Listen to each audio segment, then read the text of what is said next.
Irmãos, como é bom estar aqui, estar na casa do nosso Deus.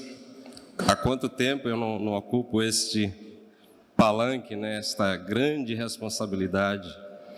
Desde que o Senhor me levou para Teresina, em 2017.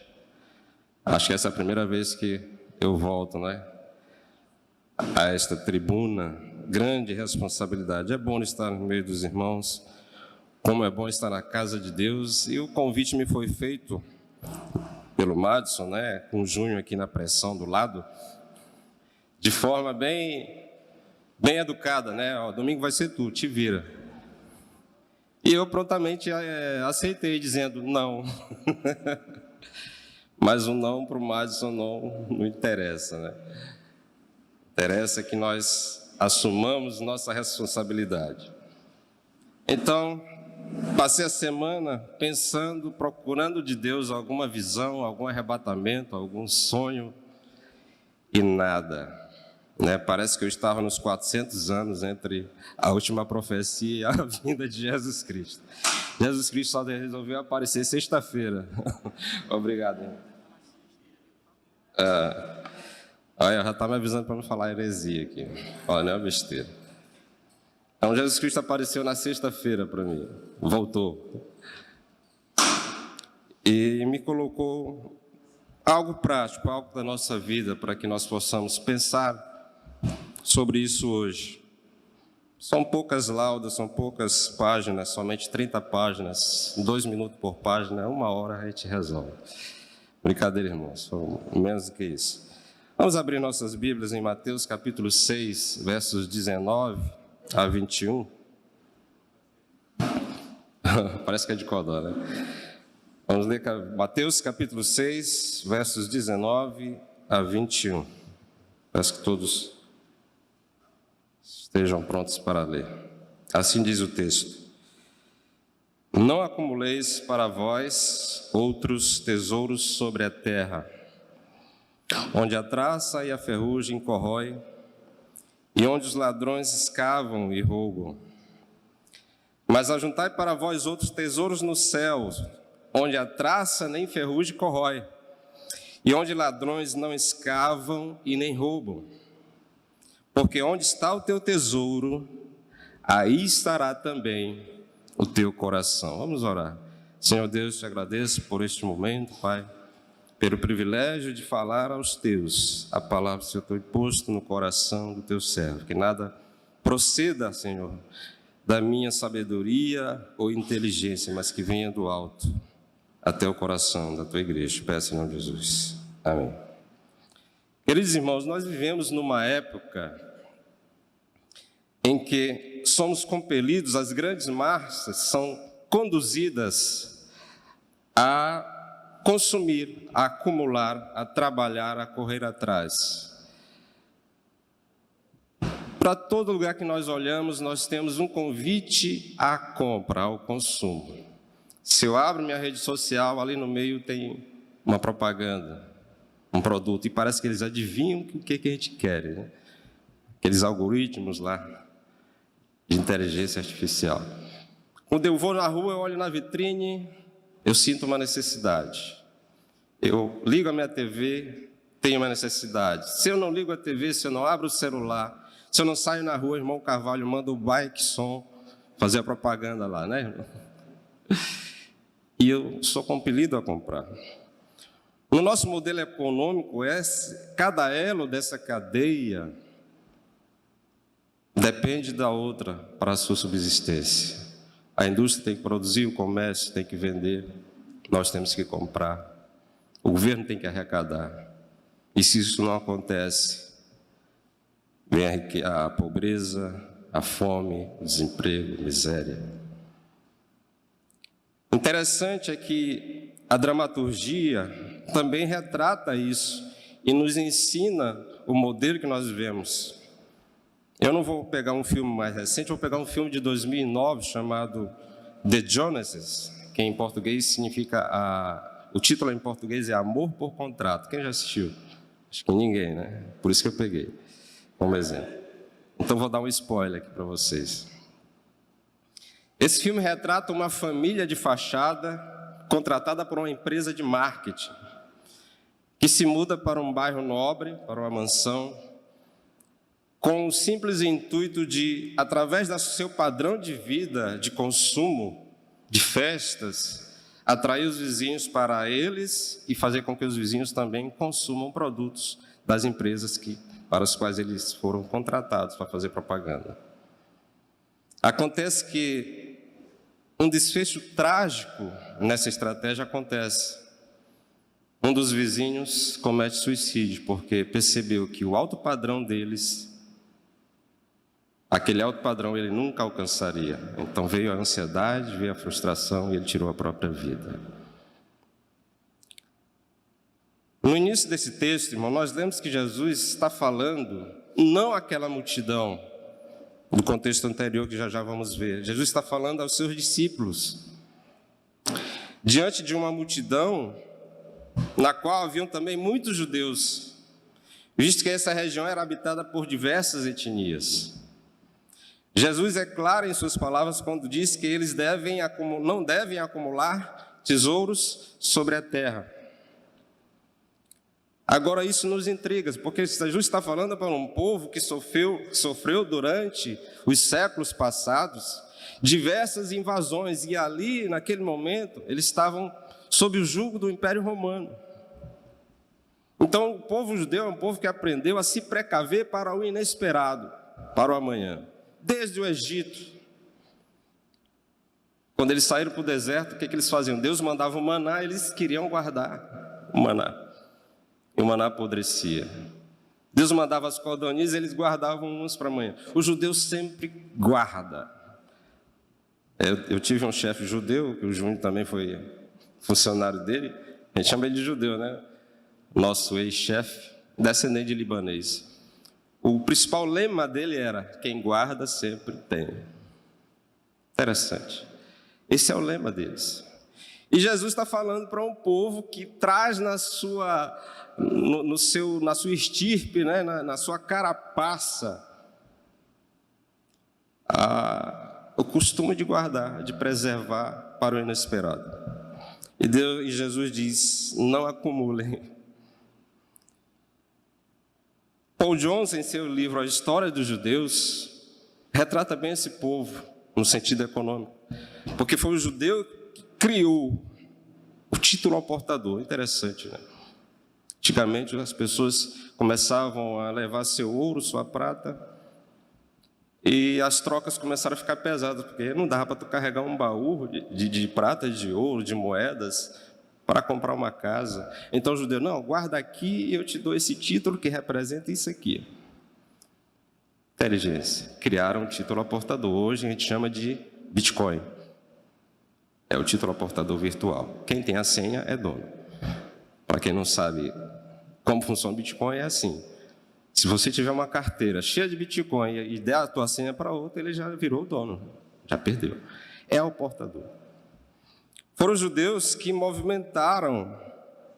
começaram o movimento de bolsa de valores. Quem não se lembra, quem estudou história do Brasil, da Companhia das Índias Ocidentais, Orientais, judeus movimentavam a bolsa de Amsterdã, e eles começaram a vender títulos de crédito. Foram os que inventaram essa moeda virtual. Foram os judeus que, segundo Werner Sombart, um sociólogo e economista alemão, que romperam o comércio da Idade Média e substituíram aquele modelo pelo capitalismo moderno que nós conhecemos, com aquele lema: o cliente é a lei, o objetivo é agradar o cliente. Mais tarde eles inventaram outra regra: a propaganda é a alma do negócio. Porque na Paris de 1761 era proibido propaganda de produtos, mas os judeus romperam com isso e começaram a criar o que a gente chama hoje de vitrine, de embalagem. É daí que vem o nosso costume de hoje. Esses mesmos judeus consideram, já a ala cabalista, né, uma ala mística judaica, considera o dinheiro como algo divino. Eles ascenderam o dinheiro à divindade. dizem que o dinheiro é parte da luz do Criador. Então, acumular dinheiro é acumular Deus, parte de Deus. Passando para a filosofia, eu não poderia deixar de citar, para a alegria do Igor, Karl Marx, em seu livro Manuscritos Econômico-Filosóficos. Olha o que ele fala dos judeus. Qual a base profana do judaísmo? A necessidade prática, o interesse pessoal. Qual o culto mundano do judeu? A traficância. E qual o seu Deus mundano? O dinheiro. Marx percebeu muito bem esse povo. Um povo que vai atrás do dinheiro, que transformou o dinheiro em um Deus, em parte da essência divina. Portanto, Jesus está falando para esse povo. Um povo que é responsável pelo que nós temos hoje. Um povo que criou um regime que nos compele a lutar por essa moeda, pelo vil metal, e a usá-lo para consumo próprio e tanto para acumulação de riqueza. Esse mesmo povo sofreu preconceitos dos europeus no século XVII, no século XIX. Foram acusados de manipuladores das finanças do mundo. Esses mesmos judeus são os donos dos maiores bancos do mundo hoje. É para esses que Jesus está falando. E ele está falando aonde? Vamos contextualizar o nosso texto. Jesus está ali na província da Galileia, uma região retangular que tinha aproximadamente 64 quilômetros de comprimento, 40 de largura. Quando Herodes anexou a Galileia ao seu reino, muitos judeus passaram a habitá-la novamente, porque ela foi recolonizada. Porque antes ela tinha sido tomada pelos assírios, lá no ano de 730 a.C., você pode conferir em 2 Reis 15 e 29. E a população de lá se tornou predominantemente habitada por povos de outras nações. Essa característica é bem evidenciada pelo profeta Isaías, quando ele está falando de Jesus Cristo. Ele diz, lá em Isaías, capítulo 9, versículo 1, projeta aí, Anderson, por favor. Não vou dizer mais, acorda, Anderson. Isaías, capítulo 9, versículo 1. O que está escrito? Para a terra que estava aflita não continuará a obscuridade. Deus, nos primeiros tempos, tornou desprezível a terra de Zebulon e a terra de Naftali, mas nos últimos tornará glorioso o caminho do mar, além do Jordão, Galileia dos gentios. Em outras traduções, Galileia das nações.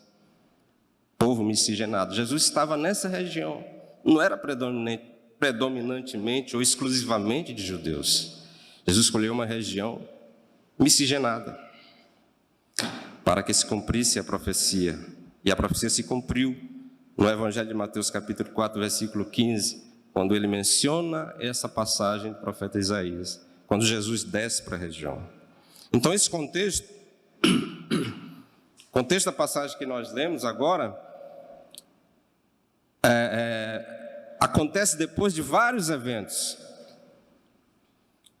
Quais foram os eventos? Vamos pegar os principais. Esses eventos marcam o início do ministério de Jesus Cristo. Primeiro, aparece um João, lá no capítulo 3, batizando. E Jesus Cristo aparece para ele e é batizado. No capítulo 4, Jesus é conduzido ao deserto para ser tentado. É tentado, vence o diabo. É sustentado pelos anjos, é atendido pelos anjos, sai do deserto e recebe uma notícia. João foi preso por Herodes,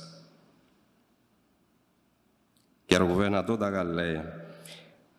Sabendo dessa notícia, Jesus se dirige a Cafarnaum, sai de Nazaré para Cafarnaum. E daí por diante, Jesus começa a pregar, começa a curar, começa a entrar nas sinagogas, começa a expulsar demônios. E assim diz o texto de Mateus capítulo 4, versos 23 a 25. Vamos ler. Vamos contextualizar. Percorria Jesus toda a Galiléia, ensinando nas sinagogas, pregando o evangelho do reino e curando toda sorte de doenças e enfermidades entre o povo. E a sua fama correu por toda a Síria. Trouxeram-lhe então todos os doentes, acometidos de várias enfermidades e tormentos, endemoniados, lunáticos e paralíticos, e ele os curou. E da Galiléia, Decápolis, Jerusalém, Judéia e da além do Jordão, numerosas multidões o seguiam. Engraçado que a fama dele correu até a Síria, porque ali era um povo miscigenado. Então, avisaram os parentes, né? Então, Jesus começa a ter uma grande multidão de pessoas seguindo, curiosos, talvez, e muitos querendo ver os seus milagres. E nessa caminhada, Jesus começa a chamar os seus discípulos, porque, na sua grande maioria, se não me engano, só Judas Iscariotes, não, eram todos dessa região. Jesus foi chamando Tiago, e a multidão seguia. Então Jesus percebe que se ele continuasse a andar mais, não daria mais conta. Então ele chega ao monte, sobe a encosta, se senta, seus discípulos se achegam para perto dele, e ele começa a ensinar esses discípulos. Começando no capítulo 5 de Mateus, ele começa com as bem-aventuranças, e após, ele começa a tirar da mente deles, a desconstruir tudo que eles aprenderam do ensino religioso tradicional vigente. Se não vejamos, não precisa projetar nos versículos, do capítulo 5 de Mateus, versículos 21, 27, 31, 33, 38, 43, Jesus sempre começa com essa frase: ouvistes o que foi dito? Eu, porém, vos digo. Jesus começa a tirar da mente daqueles discípulos, a desconstruir tudo que eles aprenderam falsamente, falsas doutrinas. Então, a partir do capítulo 6, o Senhor começa a ser mais agressivo. Ele não fala mais dos antigos, ele fala dos hipócritas religiosos daquela época. Ele diz: não façam como os hipócritas quando vão dar esmolas. Não façam como os hipócritas quando fordes orar, quando for jejuar, e nem como esses gentios que estavam lá, a multidão, repetindo palavras, achando que vão ser ouvidos. Era esse o contexto da nossa leitura, que culmina com Jesus querendo tirar deles. Eu acho que a maior dificuldade de Jesus foi essa, né? Tirar deles o desejo de ter dinheiro. Culmina com isso. Jesus começa então a advertir contra as preocupações desse mundo. Engraçado, Jesus não tinha medo de se contrapor ao que estava posto, ao establishment religioso da época. Se fosse hoje, ele já tinha sido cancelado nas redes sociais, né? Estava cancelado. Ir contra o que está posto há séculos. Irmãos, nesse diálogo, nesta perícope, Jesus começa falando de dois tipos de tesouros no nosso texto. Mateus 6, 19 e 20. Jesus fala de um tesouro terreno e de um tesouro celeste. O que nos vem quando ouvimos a palavra tesouro, né? Nos vem uma arca cheia de moedas, cheia de joias, cheia de pedras preciosas. O que é um tesouro para você? Se considerarmos apenas o sentido literal da palavra tesouro, não percebemos qual o verdadeiro ensinamento que Jesus está querendo passar para os seus discípulos. Nós vimos nas passagens anteriores que Jesus indica para aqueles que ele acabou de escolher que eles são bem-aventurados, que eles terão um grande galardão nos céus. E ele então prossegue quebrando aqueles paradigmas criados por uma tradição religiosa cheia de falsos ensinos. A partir daqui, Jesus começa a ensiná-los a despojar-se das necessidades da carne, da busca pelas coisas desse mundo, desejando que eles aprendam a amar e a depender totalmente de Deus. Jesus também apresenta os elementos que comprometem a durabilidade e a posse do tesouro: a traça, a ferrugem e os ladrões. Vamos ler o que está escrito no livro de Eclesiastes, capítulo 2, verso 11.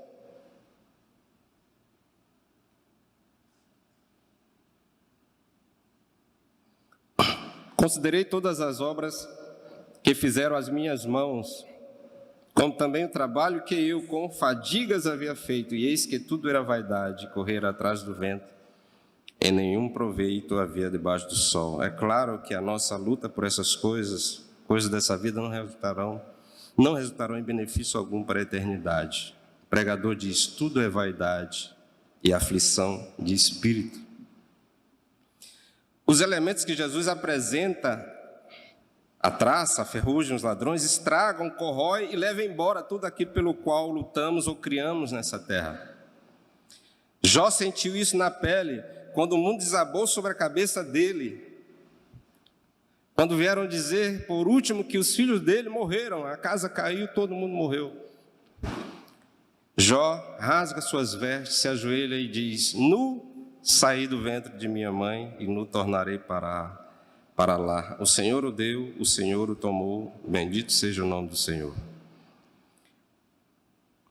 Irmãos, é somente diante do perigo da morte, e aqueles que já estiveram próximos a elas podem dizer isso, é que percebemos o que realmente importa nessa vida. Queria ter, aquela música lá, né? Queria ter amado mais. Já é tarde. A iminência da morte nos mostra aquilo que não fizemos ou que fizemos, se somos sábios. E digo que as lembranças que vêm não são os bens, não é seu carro que vem à sua mente, não é o dinheiro que está na conta bancária que vem à sua mente. Na iminência da morte, o que vem à mente é aquilo que você não fez para as pessoas que estão próximas de você ou que estão afastadas de você, e pior, aquilo que você não fez para Deus. Então, a verdade que deve ser aprendida é que devemos nos dedicar mais ao Senhor, ao serviço que Ele nos mandou fazer, a se dispor para a obra que nos foi proposta. Não devemos nos esquivar das nossas obrigações para com o reino, pois do contrário pagaremos o preço. Quando fugimos das nossas responsabilidades, certamente seremos tratados pelo Senhor, e Ele nos pedirá contas daquilo que devíamos ter feito e não fizemos. Quando nos dedicamos mais aos nossos afazeres, deixamos de lado a nossa diaconia. Estamos dizendo para o Senhor que o nosso tesouro está aqui e não no céu.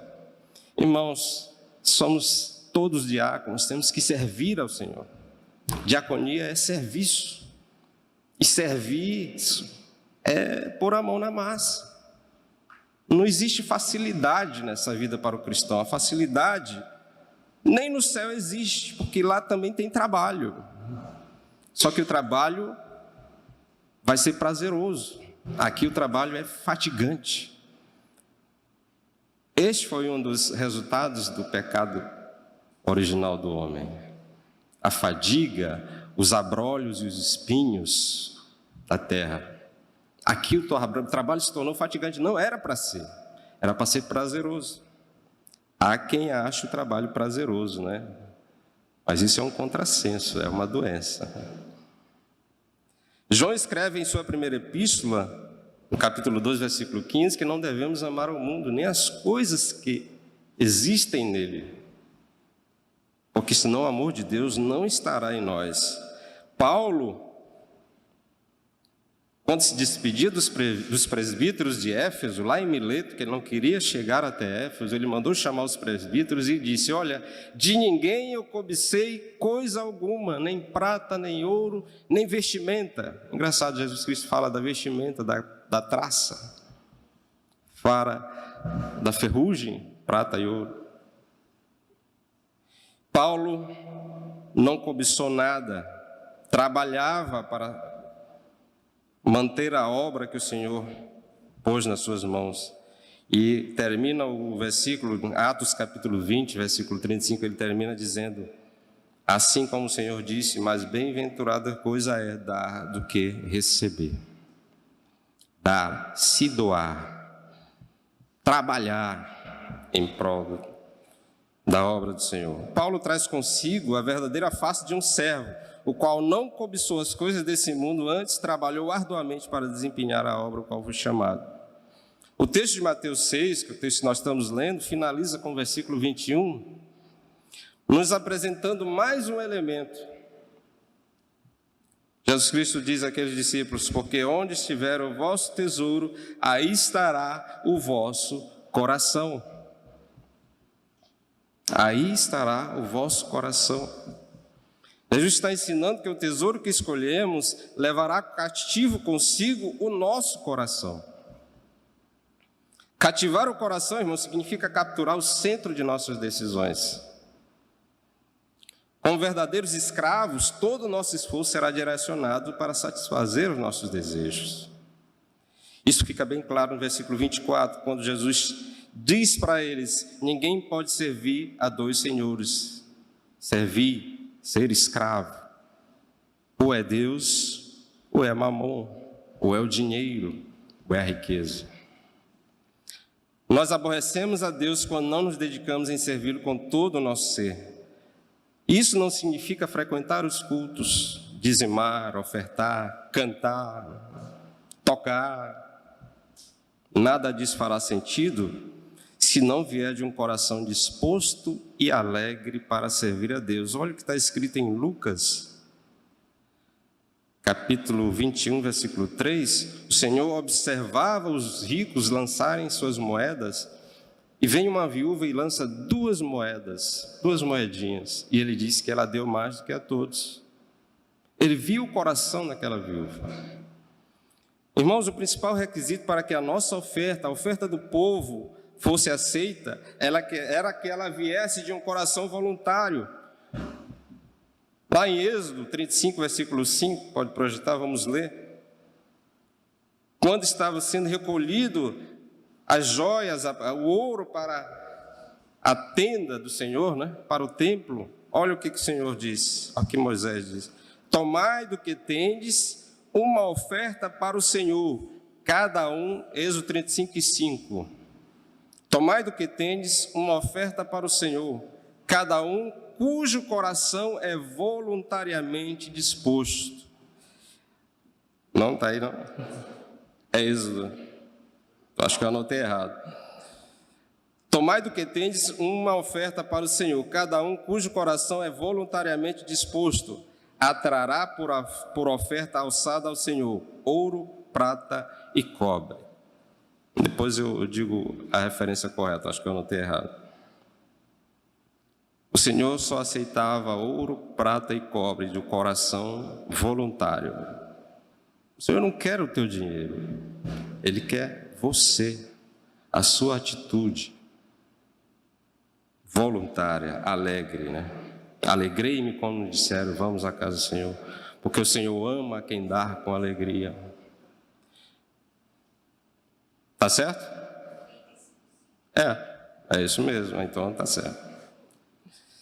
Quando Jesus fala em acumular tesouros nos céus, Ele não quer dizer que lá o sistema é capitalista. Mandou acumular nos céus. Na realidade, o Senhor quer nos ensinar que devemos nos concentrar nas coisas celestiais, por Deus é quem nos sustenta e nos proverá com as coisas dessa terra, pois Ele sabe das nossas necessidades. Isso fica bem claro mais à frente, versículos 31 e 33 a 33 de Mateus 6. O Senhor diz: não andeis, pois, inquietos, dizemos: o que comeremos, o que beberemos, ou com que nos vestiremos? Porque todas essas coisas os gentios é que procuram. Estava falando de novo para os gentios.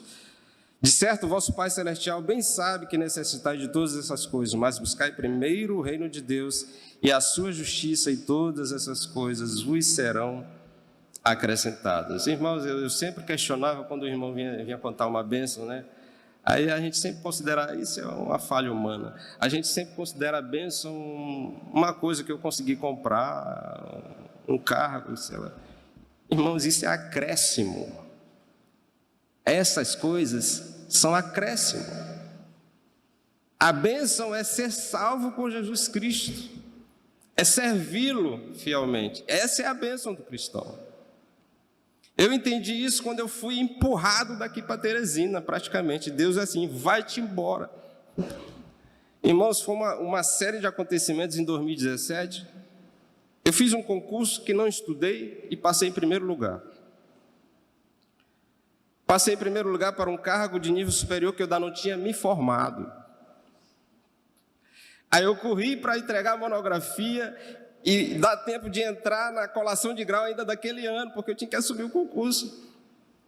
E deu tempo, né? E os professores, embora, me ajudando aqui, outra ali. A professora estava lá em Paris, viajando, professora Evaldinólia, grande professora, ela pode até escutar esse. E de lá ela me orientou, fez eu fazer um artigo, me deu os pontos que eu precisava para me completar minha carga horária, para me formar. Participei da colação de grau e lá vem o chamado. Teresina lá, procuradoria, tem que assumir dia tal. E eu tinha que entregar o serviço aqui da FTD, deixar o Júnior aí, né? Deixei o Júnior aí, entreguei o serviço dia 30 de novembro, viajei para Teresina com todo mundo, mulher, menino, papagaio não tenho, né? Cachorro, periquito, papagaio, né? Gato. Chegamos em Teresina dia 14 e eu já estava assumindo dia 18, já trabalhando. Aí me chamaram de doido lá, quando eu falei isso pro pessoal lá. Tu é doido, é? Se fosse eu, tinha vindo primeiro, assumia, minha família ficava lá. Mas tu veio com todo mundo assim. Tu é doido? Eu disse, não, Deus que mandou. Vai com todo mundo, vai-te embora. 2 anos e meio lá, Deus disse, agora volta. Deus me trouxe de novo, irmãos. Vou contar esse testemunho. Eu não estudei quase nada para esse concurso do TJ. Eu só estudei aquilo que Deus deixou eu estudar. Eu estudei 15 dias só. Também. Meu irmão, eu estudei 15 dias para um concurso que eu fiquei em 3º lugar. E eram 4 vagas imediatas. E difícil, muito difícil. Os 15 dias que eu estudei foram tudo que caiu na prova. Deus não deixou mais, veio doença na Bianca, veio doença na Sandra, não sei o quê. A Isabelle sabe, né? Eu disse, pelo amor de Deus, eu não vou mais estudar, a gente não vai voltar para São Luís. É doença todo dia e tal, levando gente para cá e para lá, e não tinha tempo de estudar. Aí quando eu faço a prova em Caxias, eu saio da prova e digo, mulher, não sei não, mas tudo que eu estudei caiu. O pouco que eu estudei caiu. Eu acho que a gente vai voltar para São Luís. E a gente recebe a notícia. Já na pandemia, sai o resultado, eu tirei em 3º lugar a Sandra. A gente estava fazendo compra no supermercado, a Sandra já ficou sem chão, não sabia mais o que comprar, né? Oh, meu Deus, não sei mais o que comprar. Vamos voltar para São Luís. Saudade da brisa, né? De forma que, no meio da pandemia, o tribunal resolve convocar. Por quê? Porque na pandemia se precisava de pessoas da área de tecnologia, TI. E dia 10 de julho de 2020, eu estava assumindo de novo o TJ, vindo de novo com mala e cuido, todo mundo. Pá! Não tem esse negócio de vir primeiro, não. Desaluguei o apartamento lá do delegado, era de um delegado. Eu disse, delegado Tomás, estou indo embora. Ele disse, fazer o quê? O senhor deixa? Ele disse, você é gente boa, pode ir embora. Nunca atrasei, então vim-me embora. E aqui estou, irmãos, mandado por Deus. Não acredite nas suas forças. Você não pode nada. Se Deus quiser, Ele vai te dar o lugar que você quer, que você almeja. Mas antes, trabalhe na sua obra. Lá em Teresina eu era professor de escola. Dirigia o Ministério de Louvor, reconstruí o Ministério de Louvor de lá. Trabalhe na obra, não deixe a obra do Senhor. Para Jesus, andar ansioso por essas coisas da vida é uma característica não nossa, mas dos pagãos. Ele diz, e essas coisas são gentios que procuram. Nós não devemos procurar isso. Não do cristão. Se chamamos Deus de Pai, nós devemos saber que Ele cuidará de nós. Quando pomos nossa confiança no Senhor, temos a plena certeza que Ele sempre estará conosco, nos suprindo em tudo que necessitamos. Vamos ler juntos o Salmo 57, versículo 2. para encerrarmos essa pequena palavra de hoje. Salmo 57, verso 2. Leamos todos juntos. Clamarei ao Deus Altíssimo, ao Deus que por mim tudo executa. Novamente, clamarei ao Deus Altíssimo, ao Deus que por mim tudo executa. Esta é a compreensão que devemos ter do nosso Deus, aquele que por nós tudo faz conforme a sua soberana vontade. Amém? Que Deus nos abençoe.